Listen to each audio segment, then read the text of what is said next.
Welcome back again to our YouTube channel. यहाँ पर हम अपनी स्टैटिस्टिक्स की सीरीज को कंप्लीट करने वाले हैं। आज का हमारा जो टॉपिक होगा स्टैटिस्टिक्स से जो स्टेजेस हमने कल या लास्ट वीडियो में स्टार्ट की थी उसी को कंप्लीट ऑफ करने वाले। कल नहीं, आज ही सुबह मैंने वो रिकॉर्ड किया था। अब इस टाइम उसकी भी आपको पब्लिशिंग कर दे रहा हूँ। देखो, हमने कल कलेक्शन ऑफ डाटा तक की बात की थी, मेथड्स बात किए थे, प्राइमरी सोर्स के एंड सेकेंडरी सोर्स के। Primary data collected from the very first source, secondary data used one, मतलब एक बार यूज हो चुका है दोबारा से आप उसको यूज कर रहे हैं, that is secondary data. Methods क्या थे? वो प्राइमरी डाटा के direct interview, indirect interview, telephone interview, observation method, questionnaire filled either by you और by the enumerator. Secondary sources के क्या थे? Government institution, international organisation, quasi government agencies या direct private institutions. Clear? तो ये सारे उसके कलेक्शन ऑफ डाटा में थे। अब उसका ऑर्गेनाइजेशन करना है, हमें नेक्स्ट स्टेप पे जाना है उसके ऑर्गेनाइजेशन पर। ठीक? और ये पांचों स्टेप जो है वो एक एक प्रोसेस है, मतलब कोई भी अलग नहीं है। जैसे यहाँ पर कलेक्शन में हमने बात की, it is a process of collecting the data और getting the information of your use, ये for the purpose. Same way organisation में क्या है? It is a process of setting. ये वो प्रोसेस होगा जहां पर डाटा को आप सेट करेंगे इनटू स्टैटिस्टिकल सीरीज में। बहुत सारी सीरीजेस में आप इसको सेट करेंगे तो वो होगा आपका ऑर्गेनाइजेशन ऑफ डाटा। क्लियर? मतलब जैसे एक एग्जांपल मान लेते हैं या सीरीज मान लेते हैं पहले कि द सीरीज का मतलब क्या है? The quantitative information converted into tabular form. आप उसको एक टेबुलर फॉर्म में ले आते हैं। उसका एक एग्जांपल बता रहा हूं आपको, एक बहुत शॉर्ट में। देखो, यहां लिखा था मार्क्स ऑफ 5 स्टूडेंट्स आर, ठीक,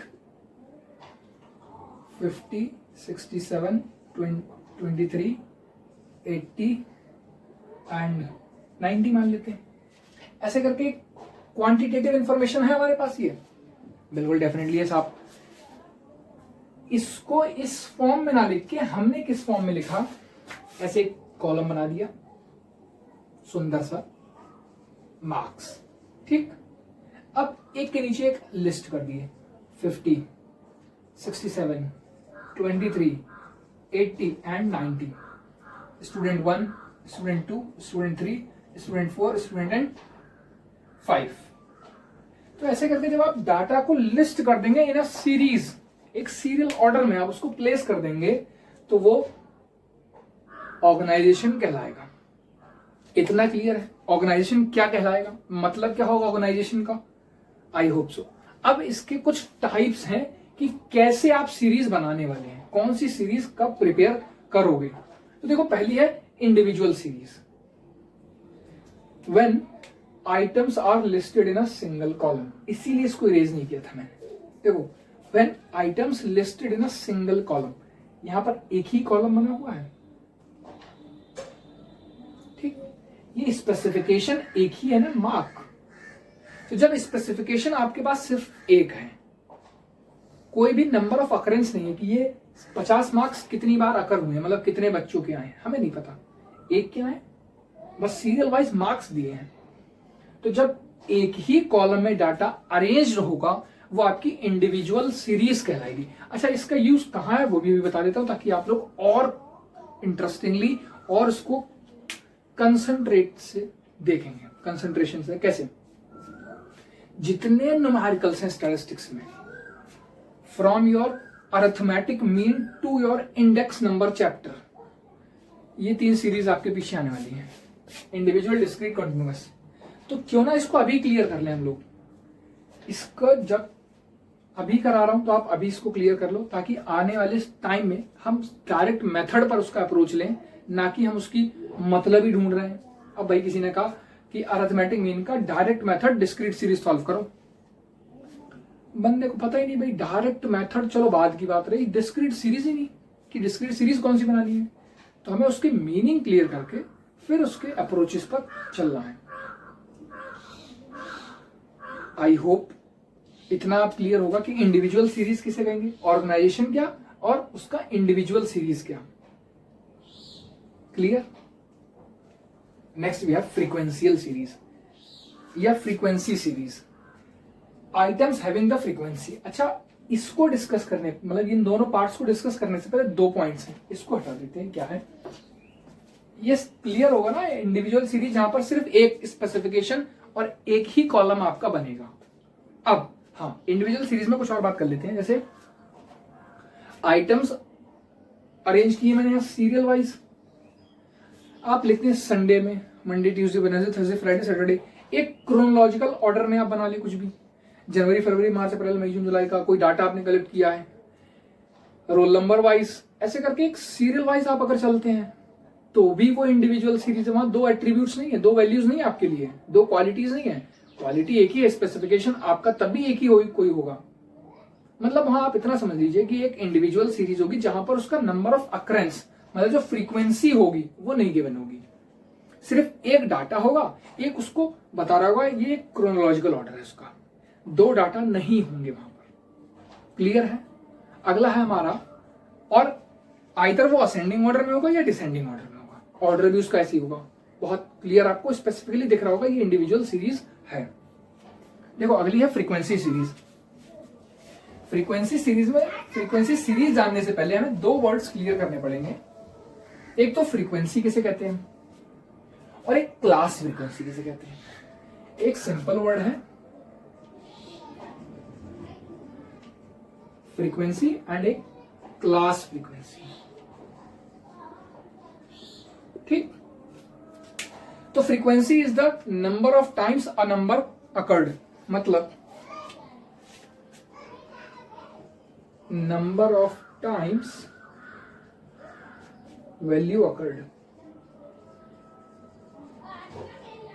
जिस भी पर्टिकुलर डाटा की आप बात कर रहे हैं वो वैल्यू कितनी बार अकर हुई है, उसका नंबर ऑफ अकरेंस कौन बताएगा, फ्रीक्वेंसी, और वो भी एग्जैक्ट वैल्यू, एग्जैक्टली। क्लियर। अब क्लास फ्रीक्वेंसी बताएगा ये भी number of times value occurred but in a range. Class frequency में वो रेंज में बता रहा होगा एंड सिंपल फ्रीक्वेंसी में वो एक एग्जैक्ट मेजरमेंट आपको बता रहा होगा। क्लियर। तो ये दो वर्ड्स क्लियर है, फ्रीक्वेंसी जब आपको एग्जैक्ट मेजरमेंट पता होगा एंड क्लास फ्रीक्वेंसी जब आपको एग्जैक्ट मेजरमेंट नहीं पता। ओके, अब देखो इसके बाद अब हमारा है फ्रीक्वेंसी की जो दो टाइप है सीरीज के, वो भी देख लो। डिस्क्रीट सीरीज जहां पर एग्जैक्ट मेजरमेंट नोन है, और कंटिन्यूअस सीरीज जहां मेजरमेंट आपने एज्यूम किया है कि इस रेंज में लाई करेगा। इसको एक एग्जांपल के जरिए देखते हैं और अच्छे से।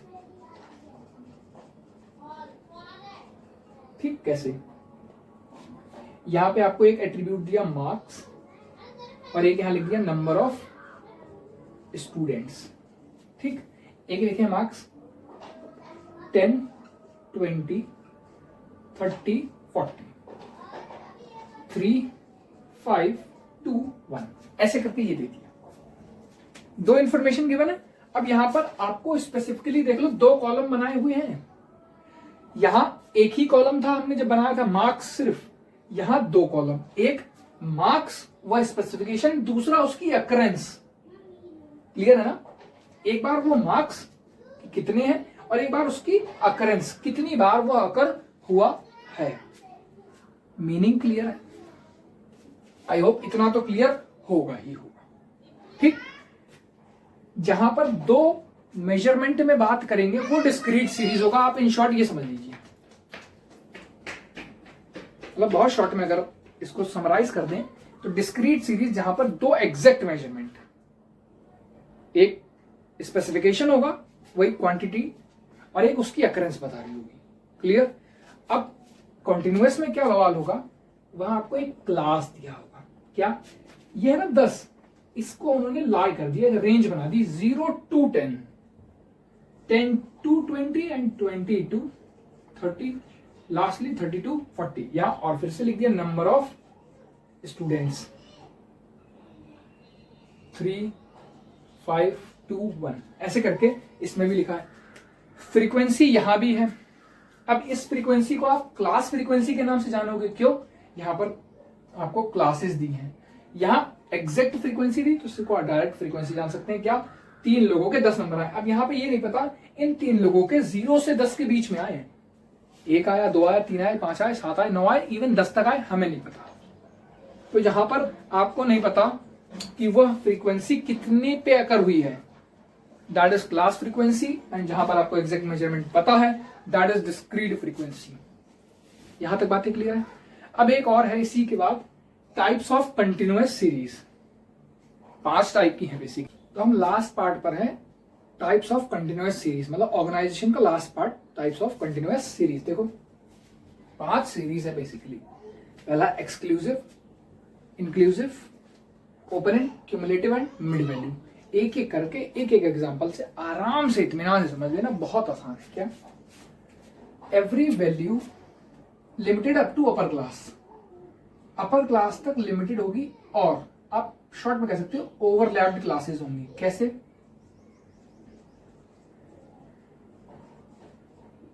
जो फ्रेमिंग होगी क्लास की कुछ ऐसी होगी, 0 to 10 and 10 to 20, 20 to 30 and 30 to 40।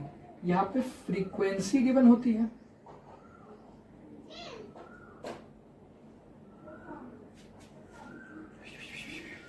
क्या लिख रहे हैं साहब जी? 2 3 1 4 ऐसे करके ही तो फ्रीक्वेंसी गिवन होती है भाई। Class 0 to 10। अब देखो ये अपर लिमिट ओवरलैप कर रहा है, मतलब यहां भी 10 इंक्लूडेड है एंड यहां भी इंक्लूडेड है। तो जब भी value up to upper class जाएंगी and lower limit of the next class, देखो ये होती है अपर लिमिट, बड़ी limit, and this will be the lower limit. तो यहां पर जो अपर लिमिट है वही लोअर लिमिट जब हो जाएगी, that is your exclusive series. बात क्लियर है? नेक्स्ट है उसी का भाई इंक्लूसिव सीरीज। यहां पे ओवरलैप हो रही थी, यहां पे नो ओवरलैपिंग, मतलब क्लास 0 नहीं होगा, या मे बी 0 हो। यहां 1 से जनरली स्टार्ट करके 9, 10 to 19, 20 to 29 and 30 to 39 and frequency कुछ भी आप मान लो, 2 3 1 2। ठीक?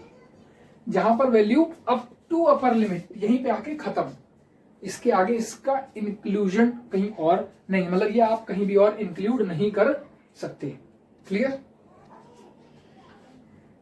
Next we have open end. Open end में बहुत सिंपल, क्या?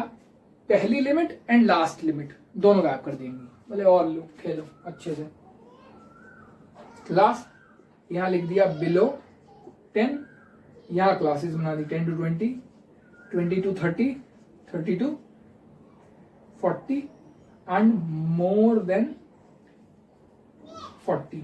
एक ये लिख दिया और यहां फ्रीक्वेंसी दे दी आपको 2 3 1 4 2 मान लेते हैं।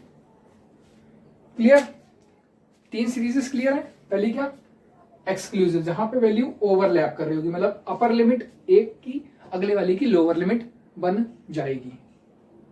अगला है इंक्लूसिव सीरीज, जहां पर value up to upper limit तक ही वैल्यूज इंक्लूड होंगी, नेक्स्ट वाली वैल्यू इंक्लूड नहीं कर रही होगी उसमें। Next we have open end series. अब यहां पर देखो पहली वाली क्लास लिमिट कहां पे and last limit we have no information regarding that, यानी कि first class and last class is missing. पहली क्लास और लास्ट क्लास मिस कर रही होगी वहां से। क्यूमुलेटिव बहुत आसान है। यहां पर देखो जो फ्रीक्वेंसीज आपको दी हैं कोई ऐड नहीं हो रही है, मतलब रैंडम फ्रीक्वेंसीज हैं। इन द सेम वे यहां क्लास तो बहुत स्पेसिफाइड होगा, ओवरलैप भी कर रहा होगा अच्छा खासा सुंदर सा बेचारा, लेकिन इसकी फ्रीक्वेंसी गड़बड़ हो जाती है। अब फ्रीक्वेंसी को समझना कैसे है आपको? यहां पर जैसे 2 देखो है एक कंटिन्यूएशन में ऐड हो गई है, मतलब 2 में 3 जोड़े तो 5, फिर 2 जोड़ दिए तो 7, और मैं 3 जोड़ दिए तो 10। यानी ओरिजिनल फ्रीक्वेंसी क्या थी 2323, लेकिन due to addition frequency is got continuously added. हर लिमिट के साथ, हर क्लास के साथ उसकी फ्रीक्वेंसी अगले वाले के साथ इंक्लूड हो गई, अपर लिमिट भी एक्सक्लूड हो गई एंड वैल्यूज भी ऐड हो गई। That is cumulative continuous series. एक लास्ट है मिड वैल्यू सीरीज। यहां पर देखो आपको क्लास इंटरवल दिख रहे हैं, एक लोअर लिमिट होती है, एक अपर लिमिट। यहां पर यही गायब हो जाएगी। क्लास कैसे होगी,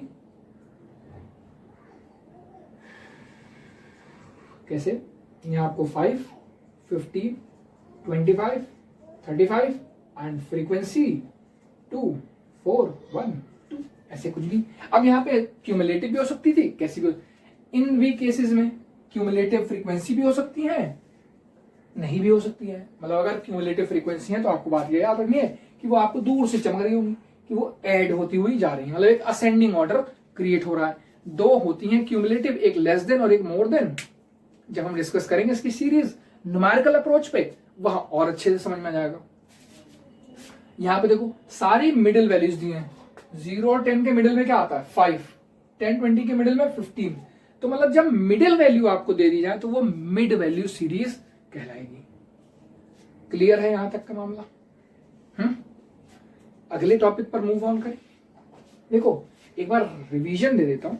सबसे पहले इंडिविजुअल सीरीज, जहां पर एक वैल्यू होगी, मतलब सिर्फ इतना हिस्सा मान लिया जाए, अगर एक ही कॉलम आपको रिप्रेजेंट करना है। Next we have discrete series, जहां पर मेजरमेंट एग्जैक्टली नोन होगा। 2 कॉलम तो होंगे लेकिन दोनों का एग्जैक्ट मेजरमेंट होगा।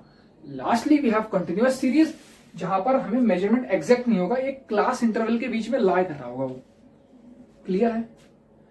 अब अगला टॉपिक है, अगला पार्ट है हमारी सीरीज का, मतलब हमारा स्टेज का स्टैटिस्टिकल में, presentation of data. Most important, और हर हालात में इससे क्वेश्चन फ्रेम होता ही होता है। जैसे न्यूमेरिकल का आना है, एक प्रेजेंटेशन का भी क्वेश्चन आना ही आना है। किसी भी फेज में आ सकता है, मतलब उसके फेजेस अलग हैं लेकिन आना तय है, गारंटीड है। Clear?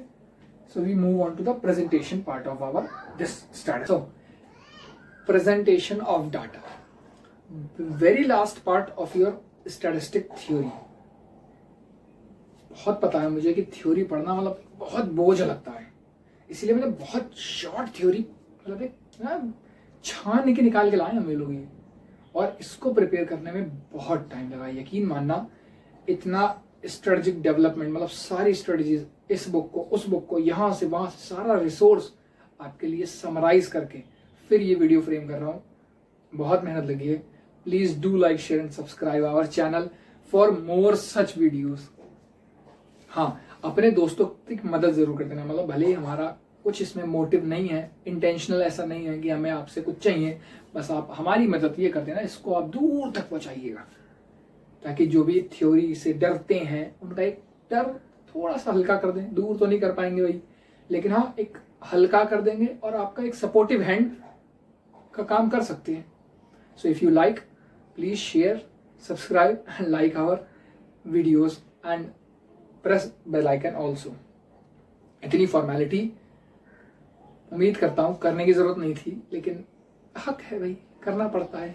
So presentation of data. देखो एक मीम भी शेयर हुआ था कि अगर यूट्यूबर की डेथ भी हो रही होती है तब भी वो लास्ट स्टेटमेंट क्या किया जाता है कि प्लीज सब्सक्राइब आवर चैनल। तो फॉर्मेलिटीज पूरी करते रहेंगे हम। आप बहुत देर से मेरे साथ चल रहे हैं इस थ्योरी को लेके, तो उसको हम एक कंप्लीटनेस पे आ गए हैं। मतलब अगर एक सीरियस नोट पे बात करी जाए तो आपके चैप्टर 1 से चैप्टर 8 तक थ्योरी है, प्योर थ्योरी जो कह सकते हैं आप। उसमें चैप्टर 6, 7, 8 तो जो डायग्राम्स हैं वो सारे हैं, लेकिन 1 to 5 जो थ्योरी है वो हमने इसी 3 वीडियो में कवर की है। एक पहली वीडियो आपको पहले मिल चुकी होगी, पता नहीं शायद अभी अवेलेबल है भी या उस यूट्यूब चैनल पे या नहीं है। कोशिश करूंगा कि उसका डिस्क्रिप्शन में लिंक दे दूं।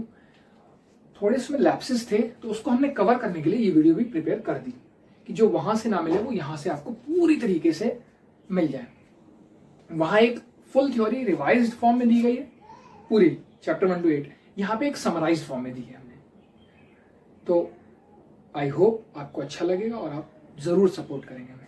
लास्ट टॉपिक है पूरी थ्योरी का प्रेजेंटेशन। देखो एक कुछ कहेंगे कि एनालिसिस आप नहीं बता रहे हो, तो analysis is a part of numericals, वहां पे सिर्फ न्यूमेरिकल्स आएंगे, वो जरूर डिस्कस होगा। मतलब स्टैटिस्टिक्स बिना न्यूमेरिकल के अधूरी है, जान है न्यूमेरिकल्स स्टैटिस्टिक्स की। तो धड़कने भी हैं ये, अगर जान है तो धड़कने भी चाहिए होंगी आपको जीने के लिए, तो धड़कने ये है आपकी थ्योरी पार्ट। देखो प्रेजेंटेशन ऑफ डाटा में क्या है, it is a process of arranging the data according to similarities of the observation using various modes. जो हमें डाटा दिया गया है उसकी सिमिलैरिटीज के अकॉर्डिंगली हम उसको अरेंज करने वाले हैं यूजिंग वेरियस मोड्स। अब इसके कई सारे तरीके हैं, जैसे टेक्सचुअल, टेबुलर और डायग्रामेटिक, वो आगे डिस्कस करेंगे क्या है। लेकिन एक प्रोसेस है प्रेजेंटेशन डाटा को अरेंज करने का अकॉर्डिंग टू द सिमिलैरिटीज। बात याद रखिएगा, अकॉर्डिंग टू सिमिलैरिटीज ही हम अरेंज करेंगे। क्लियर? इसको मोड्स पढ़ने के लिए जो ये है ना अभी टॉपिक, ये पूरा एक लास्ट टॉपिक यही होगा मोड्स हमारा। इसके अंदर सब टॉपिक्स बहुत सारे हैं, अभी इतनी जल्दी क्वेश्चन आओ, ये उसको कवर अप करने से पहले कुछ 4 पॉइंट्स देख लेते हैं क्या है। Data classified in respect of time is known as time series data. जब भी टाइम के रिस्पेक्ट में आप कोई डाटा लेके आए होगे तो वो time series data. Data arrange region wise, जगहों के पास मतलब places wise, that is geographical data. Data referring to attributes, वो याद आया होगा एट्रीब्यूट्स यानी कि qualitative data. Data arrange in respect of variables यानी कि क्वांटिटेटिव डाटा। 4 पॉइंट्स में कोई दिक्कत नहीं। यहां पर बताना क्या चाह रहा था कि जो ये दोनों होते हैं बिलोंग टू फ्रीक्वेंसी ग्रुप, इनकी फ्रीक्वेंसीज आप फ्रेम कर सकते हैं। These two are from non frequency zone और ग्रुप। क्लियर? कुछ फ्रीक्वेंसी ग्रुप्स हैं, कुछ नॉन फ्रीक्वेंसी ग्रुप्स हैं। हमें किसी से लेना देना नहीं, हमें सिर्फ फ्रीक्वेंसी वाले से मतलब है, वो भी मेनली हमारा क्वांटिटेटिव डाटा। बात खत्म। हम इसी क्वांटिटेटिव डाटा को 3 वेरियस बहुत बड़े बड़े मोड्स के जरिए रिप्रेजेंट करने वाले हैं। एक एक करके सारे मोड समझते हुए चलते हैं, देखते हैं पहला मोड क्या कहते हैं। Modes of presentation. देखो modes of presentation 3, textual, tabular and diagrammatical. तीनों के अपने अपने सिग्निफिकेंस है, ये मान लेना। ठीक, पहला वाला है टेक्सचुअल, इसको पहले डिस्कस करते हैं, फिर tabular and lastly we have diagrammatical. और इत्मीनान से करिए, थ्योरी है, अच्छा पार्ट है। स्टैटिस्टिक्स की थ्योरी इतना दुख नहीं देती जितना आपको माइक्रोइकोनॉमिक्स दुख देने वाली है। तो आप स्टैटिस्टिक्स की थ्योरी इतनी स्ट्रांग कर लो कि जो आपकी ये स्टैटिस्टिक्स वाले 40 नंबर हैं ये आपके पास आ जाएं हर हालातों में। मतलब मैक्सिमम गेन कर लो यहाँ पे, ताकि जो वो प्राइस पासिंग क्राइटेरिया है ना वो आपसे पास हो जाए, आपस में ही पास हो जाए। 40 डिस्ट्रीब्यूशन पता है, 40 की स्टार्ट, 40 की माइक्रो इकोनॉमिक्स। अब कहीं ले दे के आपको माइक्रो इकोनॉमिक्स में लुढ़कना पड़ता है बाई चांस, ऐसी कोशिश आने नहीं देंगे, मतलब ऐसी नौबत आने नहीं देंगे। पूरे कंसेप्ट आपके क्लियर करके भेजेंगे एग्जाम में, लेकिन एक पॉइंट ऑफ टाइम पे आप कहीं स्ट्रक होने वाले हो तो आप इतने हमारे साथ मेहनत कर लो कि जो स्टैट्स के 40 में से 30 नंबर हैं वो पॉकेट में सेफ हो जाए। तो अगर 30 नंबर के हम वहां कर चुके होंगे तो किसी भी हालातों में हमें फेल तो नहीं होने देंगे कोई भी। ऐसे तो दिन नहीं देखने पड़ेंगे कि हम फेल हो जाएं। बाकी हम प्रिपरेशन आपकी 60 प्लस की जरूर करवा देंगे and definitely you will gain. अगर आप उस एक जो रोड मैप सेट कर देना उस पर चलने लगे तो 60 प्लस कहीं नहीं है। Clear? It will take time. हर अच्छे काम के लिए थोड़ा सा मेहनत एंड टाइम लगता है, वो हार्ड वर्क। हम कहते हैं स्मार्ट वर्क, सब कहते हैं हार्ड वर्क और सब कुछ ये भी कहते हैं स्मार्ट वर्क। तो हम कहते हैं स्मार्ट वर्क विद स्ट्रेटजीज। ठीक, आप स्मार्ट वर्क करिए लेकिन स्ट्रेटजी बनाते हुए अपना एक गोल देखते रहिए ना साथ में कि हम अगर मैं कोई भी चीज कर रहा हूँ, जैसे कोई एक टॉपिक है, अब थ्योरी है 8 से 9 नंबर की आनी है, बेसिकली 8 भी नहीं आती, 5 से 6 नंबर की थ्योरी आनी। क्या मैं पूरा दिन आपको लगाता रहूं इसी में कि नहीं भाई थ्योरी है, अरे चैप्टर पढ़िए, रीडिंग लगाइए, क्वेश्चन सॉल्व करिए, आंसर नहीं। 5 से 6 नंबर है, हम उसी के हिसाब से एक स्ट्रेटजी बना लेते हैं कि हमें इतनी देर में ये कवर करनी है। अब न्यूमेरिकल का कोई भी क्वेश्चन है, आना तय है, मान लिया एक कोरिलेशन का क्वेश्चन है या रिग्रेशन का है, रिवीजन तो है नहीं यहाँ पे, अपने टाइम सीरीज है, इनके क्वेश्चंस हैं, तो इन पे प्रैक्टिस ज्यादा करनी है तो वहां करवाएंगे ना। कोई जरूरी है थ्योरी नहीं भी आनी तब भी घसीटे पड़े हैं, सो ऐसा कुछ नहीं, नो घसीटा पना। हम डायरेक्ट उतना करेंगे जितना हमारे लिए यूजफुल है। बहुत चिल के जाओ, मतलब गर्मी आ रही है ना, तो आराम से ठंडक रखते हुए पूरा सिलेबस कवर करने वाले हैं। बस आपका साथ चाहिए और बाकी हम चाहिए रोज आपके लिए। कंटेंट इतना प्यूरिफाई करके आपको देंगे कि आपको कहीं और की जरूरत भी नहीं पड़ेगी। सो मोड्स, पहला टेक्सचुअल मोड, क्या? इट इज प्रेजेंटिंग डाटा, मतलब यहाँ पे ING लगा लो, it is presenting data with the help of text. वो मैसेज व्हाट्सएप वाला वो सिस्टम यहाँ आ गया। आप टेक्स्ट के जरिए उसको या पैराग्राफ, यूजिंग पैराग्राफ उसका रिप्रेजेंटेशन करते हैं। जैसे आपने अकाउंटेंसी में ऑडिटर्स रिपोर्ट देखी है, न्यूमेरिकल फैक्ट्स पे होती है, लेकिन एक रिटन फॉर्म में आती है। डायरेक्टर्स रिपोर्ट कभी पढ़िएगा, किसी भी कंपनी की A to Z, सैमसंग है, LG है, सोनी है, किसी की भी देख लेना, auditors report and directors report written form में होती है, लेकिन वहां भी न्यूमेरिकल फैक्ट्स पे बात होती है, याद रखिएगा कर। ठीक, दैट इज टेक्सचुअल मोड। किसी भी डाटा को आप टेक्स्ट के फॉर्म में रिप्रेजेंट कर रहे हैं। अब कौन सी डाटा? हमारी वेरिएबल वाली क्वांटिटेटिव इंफॉर्मेशन। क्लियर? अब देखो इसकी कई सारी क्वालिटीज भी है। मैंने एक चीज लिखी है, डिस्पाइट मेनी क्वालिटीज। तो पहले क्वालिटीज डिस्कस कर लेते हैं, क्या क्या क्वालिटीज है। देखो टेक्स्ट के फॉर्म में होगा, कोई भी रिप्रेजेंट कर देगा। पहले सबको लिखना ही तो है, हिंदी में लिख दो, इंग्लिश में लिख दो, टेक्स्ट ही तो लिखना, तो लिखने में भी आसानी, सामने वाला पढ़ने में भी आसान। नहीं पढ़ पा रहा है तो हम पढ़ के बता देंगे। तो ये जो प्रेजेंटेशन का पार्ट है ये बहुत बेसिक पार्ट है। आप हाँ, इसकी मदद से आगे आने वाले जो ये दो मेथड है ना, ये इसी पे बेस्ड है। जब तक आपको टेक्सचुअल फॉर्म में नहीं मिलेगा आप टेबुलर नहीं कर सकते। टेबुलर नहीं मिलेगा तो डायग्राम तो बनने से रहा। तो इसकी क्वालिटीज भी थी, लेकिन जो स्टैटिस्टिशियंस थे उन्होंने उसको प्रेफर नहीं करा। क्यों? बोले भाई ये डल है, कोई सुंदरता नहीं है टेक्स्ट में। क्या बात की सुंदरता? फॉन्ट्स बहुत अच्छे आते हैं लेकिन माना नहीं आता, मोनोटोनियस, पढ़ने में कौन घंटे लगाए। ऑडिटर्स रिपोर्ट अगर आप पढ़ के बताइए फिर देखते क्या है। Manifold classification is not possible. कई सारा क्लासिफाई करना पड़ा आपको एक डाटा, मतलब एक डेफिनेशन, फिर उसके पार्ट, फिर उसके पार्ट, फिर उसके पार्ट, कितने पार्ट भाई। तो वो जो मेनी पार्ट वाला क्लासिफिकेशन था वो भी पॉसिबल नहीं हुआ। अब अगर ये नहीं हो पाया तो क्या ये पॉसिबल है? Next to impossible. मतलब कंपैरिजन एक टफ हो जाता है टेक्सचुअल फॉर्म में। टेबुलर फॉर्म में ओ इसके 10 नंबर, इसके 20 नंबर, ये ज्यादा है। अब वही लिख दिया, he got 20 marks less than him. अब उसके पता करो, उसके पता करो। तो इतना हमें बवाल चाल नहीं करना है, हमें सिंपल टेबुलर फॉर्म। मतलब this method is not preferred by home, by statisticians. Clear ना? टेक्सचुअल मोड क्लियर है। अब हम अपने टेबुलर फॉर्म की तरफ बढ़ते हैं। बहुत छोटा सा टेबुलर फॉर्म भी होता है। क्या? रोज एंड कॉलम्स में आप उसको रिप्रेजेंट करते हैं। देख लेते हैं क्या है। Next we have tabular mode या tabular form of representing data. Basically ये एक रोज एंड कॉलम्स में आप टेबल्स बनाइए, वो रिप्रेजेंटेशन है, लेकिन उसका एक प्रॉपर डिस्क्रिप्शन है। वो क्या है देखो, it is presenting the data with the help of rose and columns. पहली चीज, अंडर अ टेबल, एक टेबल बनेगी ऐसे करके। यहाँ पे आप बहुत सारे रोज बना लीजिए, कॉलम्स। तो ये आपके वो जाता है presentation of data under tabular form. अच्छा, टेबल क्या क्या कंसिस्ट करता है वो इंपॉर्टेंट पार्ट है। सबसे पहले होता है caption, the upper part describing columns, in column को डिस्क्राइब कर रहा होगा, एंड सब कॉलम्स, अगर इनके सब कॉलम है तो उनको भी डिस्क्राइब कर रहा होगा। That is caption. अच्छा, बॉक्स हेड क्या होता है? ये वो पूरा अपर पार्ट, मतलब यहां से ये जो सारा अपर पार्ट होता है, कंटेन्स कैप्शन। इसके अंदर कैप्शन आता है जिसमें नंबर्स या यूनिट्स, जो भी आप मेजरमेंट उसमें लिखते हैं, वो उसके अंदर इंक्लूड होता है, तो उसको क्या कहते हैं? Box head. Next part is stub. Stub क्या होता है?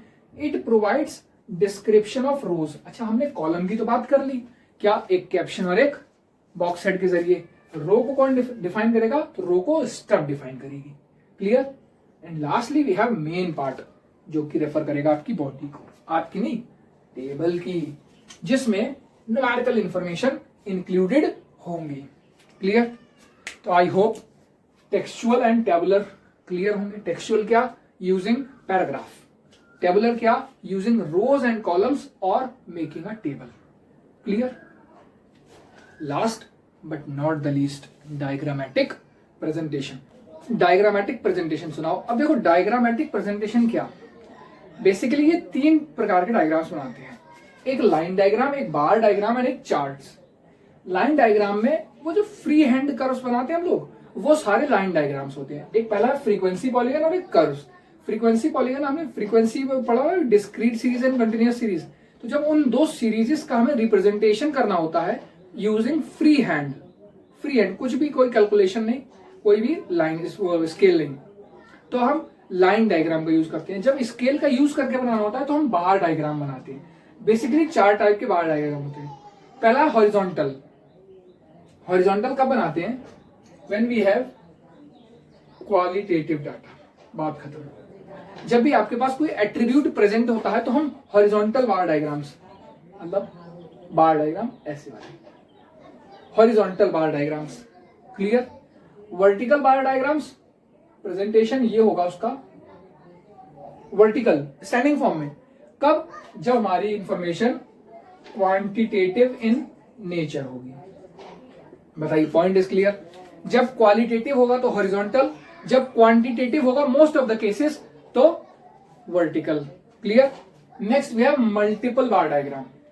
आपने देखा होगा डेविएशन बार डायग्राम्स भी बनाते हैं हम लोग, मल्टीपल, एक के साथ एक, कैसे वाले, इसका देखो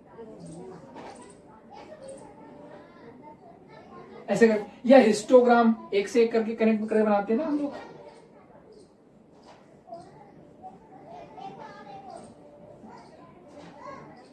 तो जो ऐसे वाले डायग्राम्स बनाते हैं वो मल्टीपल बार डायग्राम्स कहलाते हैं। कब? जब एक से ज्यादा सीरीज रिप्रेजेंट करनी हो एट द सेम सीरीज, मतलब एक ही ग्राफ पे हमें कई सारी सीरीजेस को रिप्रेजेंट करना हो। बेसिकली 2 ही होंगी, लेकिन क्या पता 3 हो जाए, सिनेरियो सेम रहेगा 2 सीरीज का। कंपोनेंशियल बार डायग्राम या कंपोनेंट्स बार डायग्राम ये कब बनाते हैं? जब हमें एक के कई सारे पार्ट्स दिए गए हैं, जैसे 100% में से कई बीच में परसेंटेजेस होते हैं ना, 10%, 20%, 40% या 70%। तो जब कंपोनेंट के फॉर्म में बनाना होगा तो कंपोनेंशियल बार डायग्राम्स। एक डिवाइडेड बार डायग्राम और बनाते हैं जब हमें कंपैरिजंस करना होता है। कौन सा वाला? कोई मेंशन कर लो, डिवाइडेड बार डायग्राम। ठीक, तो ये तो 2 हो गए, लाइन डायग्राम और एक बार डायग्राम। लास्ट चार्ट्स, बहुत कॉमन है पाई चार्ट, बहुत पूछा भी जाता है। पाई चार्ट क्या? एक 100 में से या एक टोटल में से उसका क्लास, मतलब distribution. Next we have ratio chart और एक एक्सिस चार्ट। तो एक टाइम सीरीज अभी डिस्कस की ना, तो जब टाइम सीरीज का प्रेजेंटेशन करना है जहां पे डाटा बहुत वाइड फ्लक्चुएट कर रहा हो, टाइम सीरीज का वाइड फ्लक्चुएशन होगा तो रेशियो चार्ट बनाते हैं। अब वही फ्लक्चुएशन डिफरेंट वे में हो रहा होगा तो एक्सिस चार्ट्स बनाते हैं। ये दोनों आपके सिलेबस में नहीं है, कोई डिस्कशन नहीं, ये हमें पढ़ना पड़ेगा और ये सारे हम देखेंगे इंक्लूडिंग दिस वन। क्लियर? तो आई होप आपको प्रेजेंटेशन का पार्ट क्लियर हो गया होगा। 3 टाइप का प्रेजेंटेशन, टेक्सचुअल, टेबुलर, डायग्रामेटिक। ये टेक्स्ट के फॉर्म में, मतलब यूजिंग पैराग्राफ्स, टेबल में यानी using rows and columns, diagrams यानी लाइन, बार और चार्ट्स, जिसके अंतर्गत ये सब आते हैं। आई होप पूरी थ्योरी अब आपको क्लियर होगी। देखो हमने चैप्टर 1 to 8 कवर करा दिया। इस वीडियो के एंड में अब आपकी थ्योरी कंप्लीट हो जाती है। हाँ, इनका जो फॉर्मुलेशन है वो हम न्यूमेरिकल्स के बाद करेंगे। पहले हम न्यूमेरिकल प्रैक्टिस करेंगे, जितने भी डायग्राम्स, बार डायग्राम्स कैसे बनाने हैं, कैसा क्या करना है, सारा डिस्कस करेंगे, लेकिन सारी न्यूमेरिकल्स के बाद। Clear? I hope you enjoyed this session as well. So now, thank you for watching.